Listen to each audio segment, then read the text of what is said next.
Now for you Tacoma nerds out there, did you know that the second gen Tacoma, its engine runs on an auto cycle, while the third gen Tacoma motors run on both the Atkinson and auto cycle. Now the Atkinson cycle is definitely much more fuel efficient.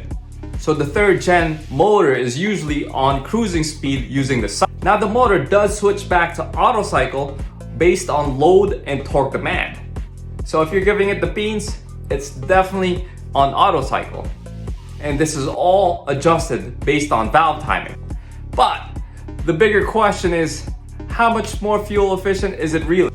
Now according to Fuelly, most 4.0 liter second gen owners get only about 18 miles per gallon, while the 3.5 liter third gen mostly averaged about 19 miles per gallon.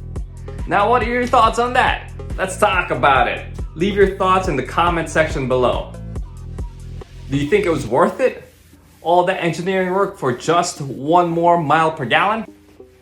Now if you've owned both, let me know what you think is better, the second or the third gen.